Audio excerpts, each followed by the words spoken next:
Good morning, everybody. If we could start finding seats, we're going to get started in a sec.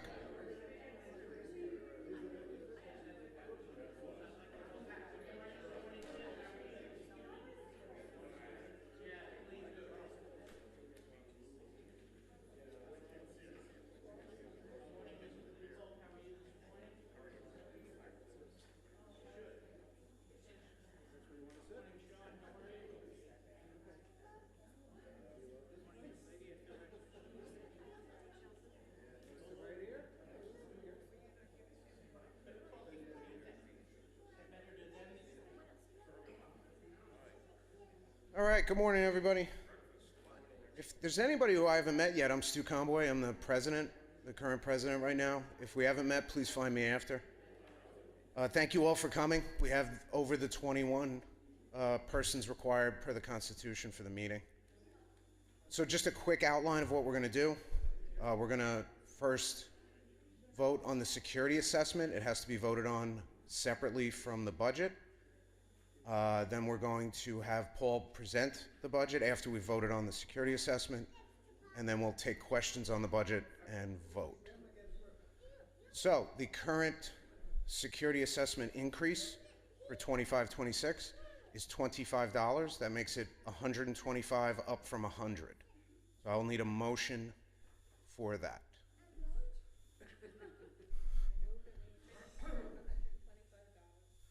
The motion is to move it to increase it $25 to $125. Do I have a second?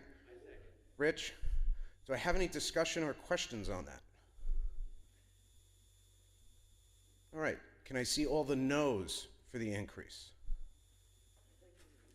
Can I see any abstentions? And it moves unanimously. So as I said, now Paul's going to present the budget. And then after that, we'll need, the same as we just did, we'll need a motion, a second, and then we'll go into questions if there are any. Good morning, everyone. With your permission, I'm going to remain seated for this presentation this year. Before I get started, I brought copies of the financial statements in case anybody wanted to refer to them while I'm speaking. They're up front. Just come up and grab one. I have about 8 of them. Should be enough. Okay.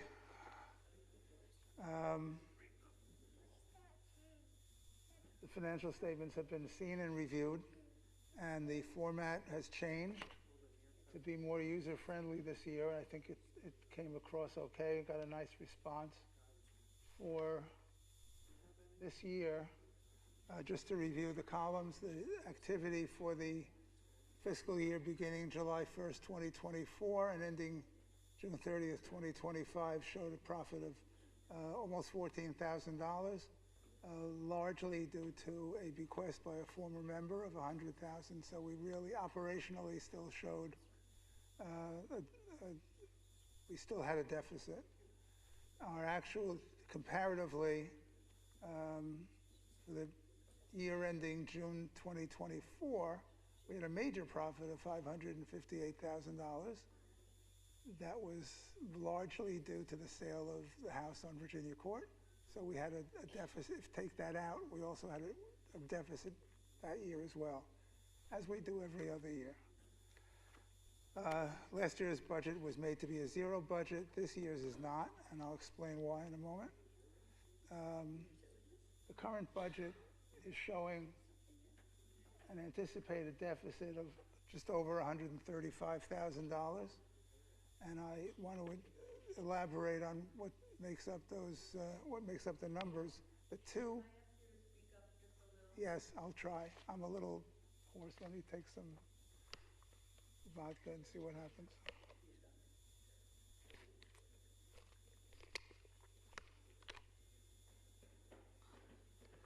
Included in the loss, just take the clip off.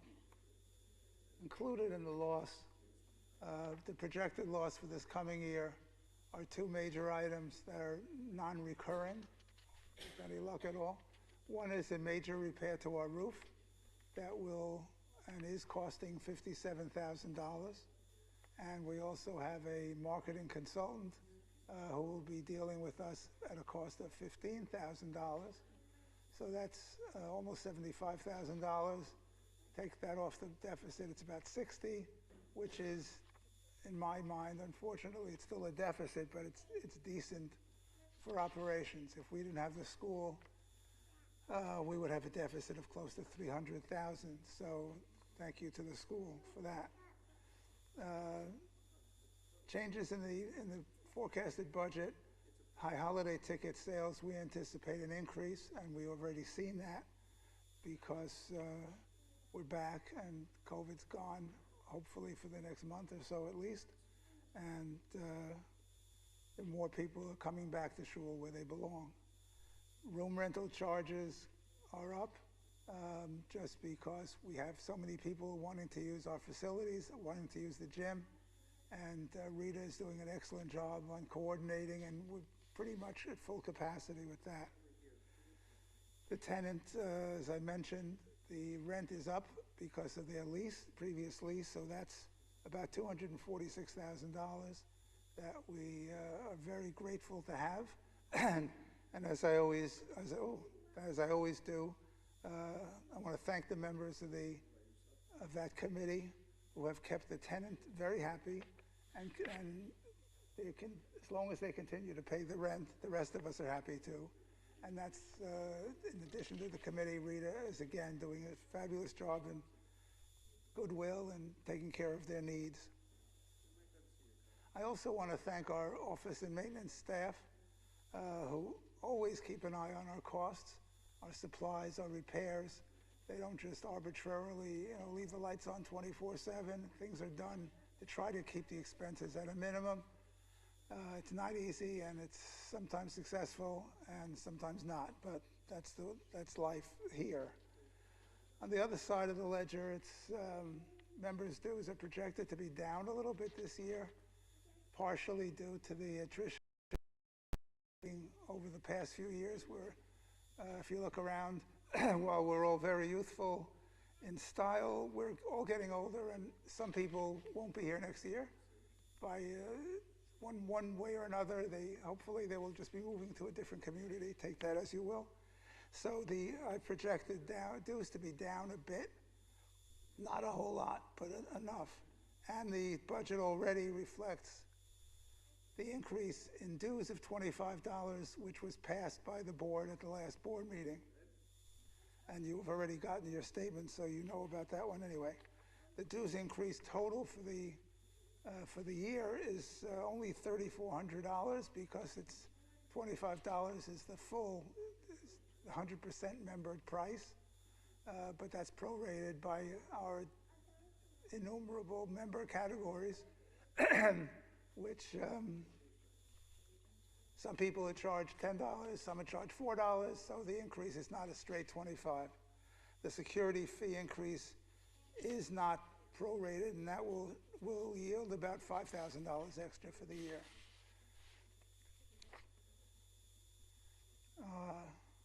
Our Hebrew school and youth groups are doing very well. We have increased membership, but since we share the expenses, more members, more dues means more expenses as well. So the deficits for both of those activities reflect that the youth group needs to be reevaluated. I think we're sharing too much of the expenses. We're going to take care of that this year. The dinner dance of the past, as you all remember, was always a big success, always a big moneymaker. That's gone with COVID, and so now we have these dinner parties, cocktail hours, cocktail parties, and they can be a break even. It could be a little bit profit depending on the number of people who attend. I mentioned the two non-recurring items. So this is what it is. We're faced with this deficit. I don't know of any shul anywhere that is not faced with a deficit. So it's just a matter of getting new members if we can. The income side is where we have any hope of change. Our expenses are very consistent, either by contract for salaries or by regular maintenance costs. I mean, PSE&G is off the wall, and you can't change having lights on. So our expenses are relatively stable, relatively consistent. We can change the income. We can try to entice new members. We can maybe add some catering, do additional advertising to get more activities in here, more involvement, to get more members thinking of the shul as more than just 2 days a year. And we're going to, I know with Stu's help, we're going to ardently be working on that this whole year. So that's the presentation. Very much like to thank the other members of the Finance Committee, most of whom I see here, for their help during the year and especially at year end. And I'm going to say it again. I look forward to working with them for the next fiscal year, ending in June of 26. After that, you guys are on your own. Let me not joke about that. If anybody in this room knows of anybody who's qualified to take the position, either as a full financial or a co-financial secretary, urge them, do whatever you can to get them to come forward and let us know that they'd be interested. We can mentor them for a year. It's not rocket science. I mean, a certain skill set is required, but it's doable by somebody who has some measure of that skill set in accounting. And please try to get somebody. That's it. Do I make the motion? I guess I can make the motion. I'll call for it. Okay. Thank you very much. Thank you. And again, thank you all for coming. It's the only way we can do this. The rabbi does send his regrets that he couldn't be here today. He's at the first day of Hebrew school, which this year is in Fair Lawn.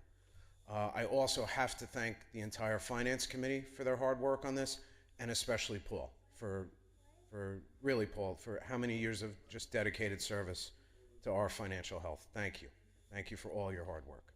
I'm going to call the motion now, or do I have a motion? Arthur? Jack, please. Jack makes the motion. The budget is as presented. Arthur seconded. Discussion and questions, please.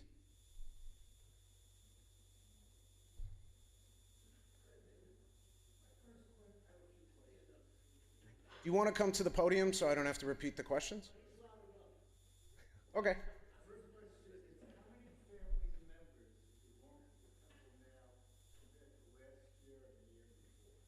So I don't have those numbers in front of me, or do I? I believe it's about 214 right now, and it's down about 15 from last year. That I would agree with that number. Just from memory. Oh, family members? I don't know that a specific number, no. That's the grand total of all the types of members. Yeah, I have the grand total also. I don't have by family member.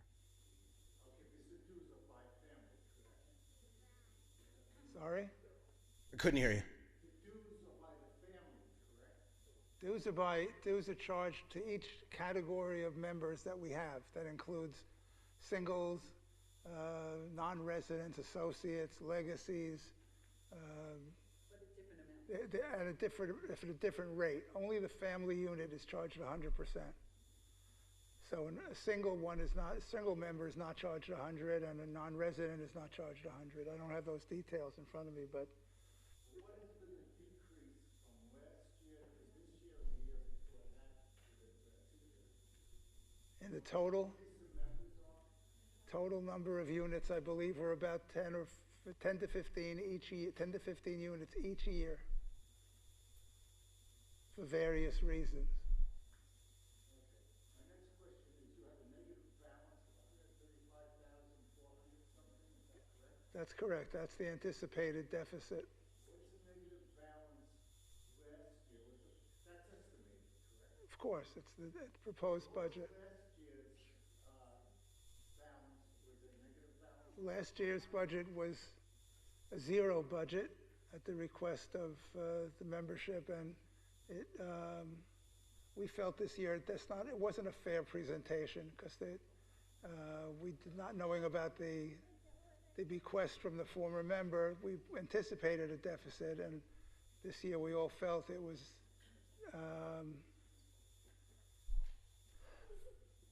not clear enough for the members to see a zero budget. One of our finance committee thought it was best to show a zero, like, big companies, and that's not us. So we decided to do it more accurately and try and show that we're not operating a zero. People will think we don't need any money, we're doing fine. We're not. So that's why it was a zero last year. That was the only year it's ever been zero. Okay.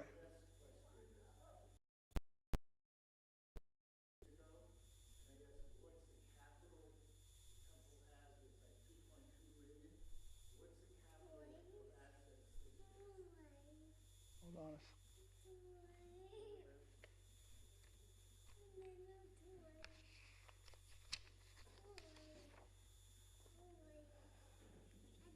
As of June 30th, 2025, our bank accounts and our amounts in Morgan Stanley totaled $2,800,000.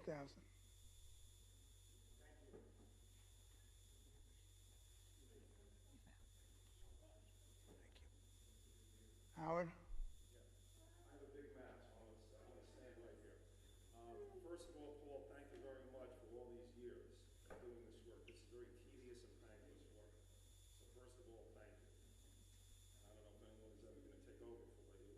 Oh, no, leave off the word ever. Yeah, I know. And anyway, so a couple of things. First of all, there's no fundraising on this. Zero. Zero fundraising on this form. That's a real problem. And I don't remember the last time we had a fundraising event that made money. Now, the event we had 2 years ago for Wing, the cocktail hour, we lost a substantial amount of money. We had a credit from the caterer that was lost from 2020 from COVID. Right, it went towards it, so we didn't have that expense. Men's Club and Sisterhood kicked in a lot of money. It was a losing proposition. And going forward, we're honoring Minnie, and if it were my choice, I would honor her every year for what she's done. But we need to keep in mind what we're doing going forward in November with a negative number here. Because the only reason why we lost $1,500 is because we had a credit from the caterer and Men's Club and Sisterhood subsidized it. So that was really a big losing event in terms of numbers. We have to be careful. Next thing I want to note. Men's Club and Sisterhood always subsidized. I know that, but when you look at the numbers, it's included as income, and that brings me to the next issue, and that is the $9,000 you have here that Men's Club and Sisterhood contributed towards this budget. It's just money moving from one pocket to the other. So it really should be added back in because it's not income; it's just moving it from one pocket to the other. So The answer to that is that the operations of Men's Club and Sisterhood are not incorporated into the shul. So all the like Men's Club, all the baskets and the candles for the are not included. That's their operations. They're showing their own books. I would like to see the books incorporated in, and then I don't have to worry about what you're mentioning. But that's not the way it is right now. So all the shul shows is the final year contributions from each organization. the other thing to keep in mind is that we subsidize the Hebrew school. We're paying about $40,000 out of pocket a year for the Hebrew school, and I don't mind doing that. That's what we've always done. But we're not getting the influx of new members. That's where the income isn't showing up. I mean, we have Stu, and I'm glad the other Stu, and I'm glad he's here. But if you look around, we have not had major influx of members. I mean, if I asked in the last 10 years, how many members do we have from the Hebrew school? It's only going to be a few. And so that's something to think about going forward, why that's not happening, because it's not happening. Now, I know that the Hebrew school is having their opening day in Fairlawn, so they're not here. Even if they weren't, nobody would be here. That's the way it is from the Hebrew school. We need to incorporate them into what we do, and we're doing a very poor job. I see Lana shaking your head. I mean, I know you have grandchildren in the program. We're not incorporating. That's where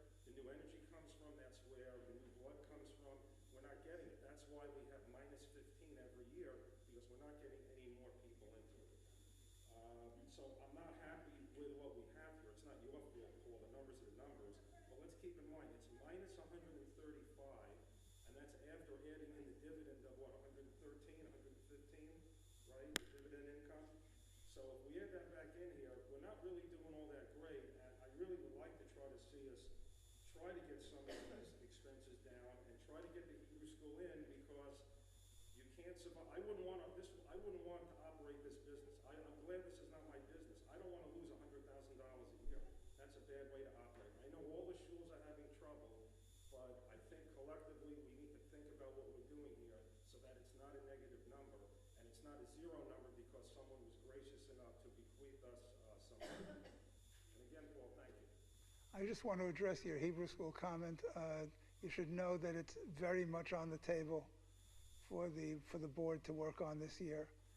It's been brought up a number of times, increasing somehow, getting new members one way or another, Hebrew school included. So it's not been ignored.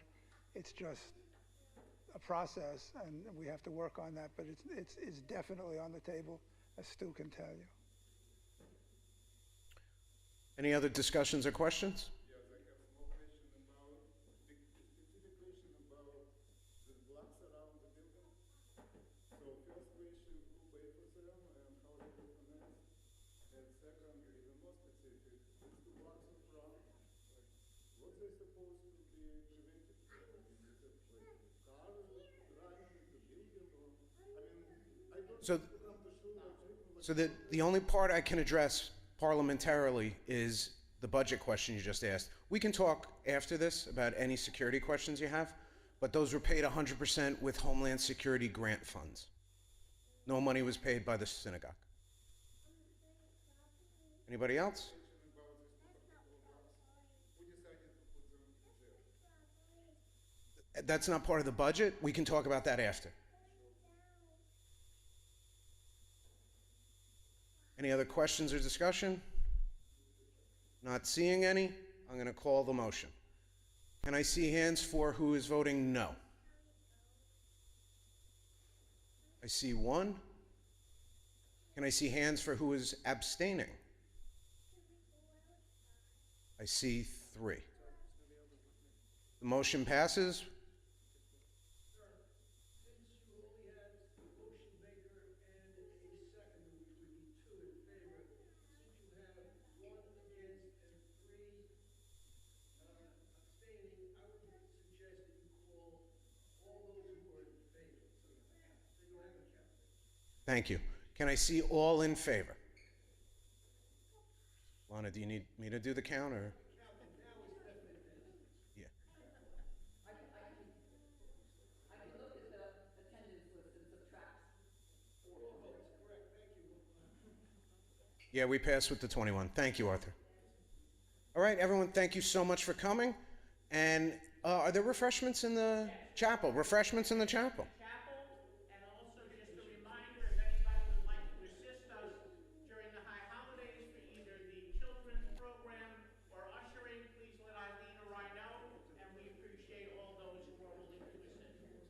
Thank you very much. And remind, next Saturday night at 9 o'clock, we will be having sore throat, and we will be celebrating the Battle of the Kohanes, because we'll be honoring Jack Bauer and Dr. Richard Winters. And then followed the next morning, we will have services again on Zoom and in the chapel at 9, followed by the breakfast, opening breakfast on next Sunday morning. So I hope to see you all then.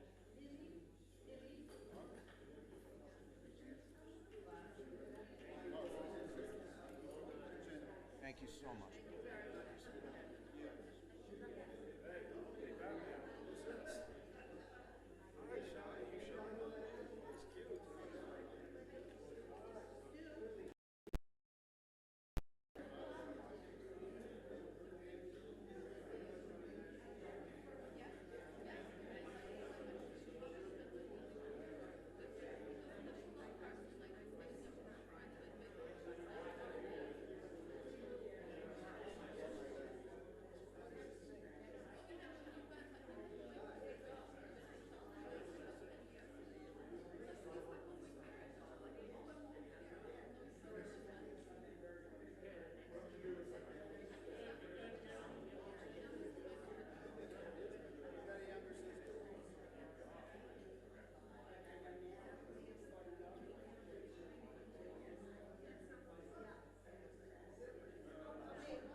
sir. Nice seeing me.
see these lights in here? We put these lights here. And what they have in them, they have this housing around them, and it gives you a better light. But you see these lights in here, 1, 2, 3, 4, 5. What they're doing, they're lighting the ceiling, but not here. Okay. So with lighting, okay, I'm a construction engineer. With lighting, the further you get from a distance, closely you lose it. Okay. All these need to be done to be same as these. Okay. Electrician will Just the come. 5 of them. Yes, and yes, just the 5 of them, because Okay. the others have them. 1, 2, electrician will come. You see, if you come here, you see it? Is lighting the ceiling, not, No, I see. But Yeah, in I a- see what you're saying. okay? We had the electrician come, at the most is $500. It's like 1 or 2 hours. That's one. Okay. Second, these lightings that are inside of these tubes, a lot of them is lighting the tube itself, not what here. Yeah. All they need is what is called a socket extension. Okay. Socket extension comes in 1 inch, 2 inch, 3, 4 inch. You just put a socket extension. When you bring the level of these bulbs near the surface of the bottom of this housing, you'll get an additional 20, 30% of lighting. Okay. Without any, that's it. Okay. Just these 2 items. I mentioned it, I mentioned to Rita, I brought them, I showed it to them, and So say 500, and then how much for these? nothing. This takes less than an hour. This is like $50. And then nothing back there. Same thing back there. All the lights. Yes, yes. When you just, it doesn't have, this doesn't have to be on the electrician. It could be any of us. You just put a ladder, take the light bulb out, put a socket extension on it to bring the light bulb out to the surface. Okay. And we've done like with meter, we changed the lighting here, is like 9 or 11, and the good thing is like 20. By doing this, it will increase it better, and that's it. Okay. Is there such a thing as too bright intersections? Not really in this sanctuary because distances are long and you lose a lot. If you do all the things that I'm showing you now, you see what is here, you'll gain about 20% better. That's all. If you did all the stuff that I'm telling you in here, including all of these things. At one time we did that, but when the light bulb burned, they went back and put these regular lights. These gets, not this kind of light, they get a, I'll show you here. I mean, I gotta talk to obviously Rita, and then I have to talk to Minnie also. Yes. Because this is how. You see these? These are what we call 120, they're LED, okay? All you do, you see inside there how light it is? Because LED is all around it, these lights, it just needs to come down about 4 inches. Come to the surface, and it will be. If you feel here is too much, then we don't have to do this. But certainly here is not enough. I don't know what's too much. I do. I do. Okay? I can look at this and tell you this is good. This is about 20. And correct me if I'm wrong, it's closer to the ground. Exactly. Okay, not only that, so then we really are, no, look what happens here. Now, this is about 15 or 13. 20 is good. Over there is like 9 or 11. This is a meter that reads the light. So these 4 and those 4 on the ends, they're good. They should be good, yes. The middle 4, the 4, 1, 2, 3, 5 on the end, the 5 on the end. Exactly. I'm sorry, 6. 1, 2, Yes. 6, Yes. 6, 5 across, and the 4 in the middle. Right. A socket exchanger costs between $1 to $3 each. That's all. That's all it costs. So, and how long it takes to replace it? Another 2 minutes. You can give it to the electrician when he comes to do that. He'll do all of this for you. He'll adjust it for you. He has different socket extension. Yeah, now we have an electrician anyway. Thank you. That's it. Okay, he's the one who did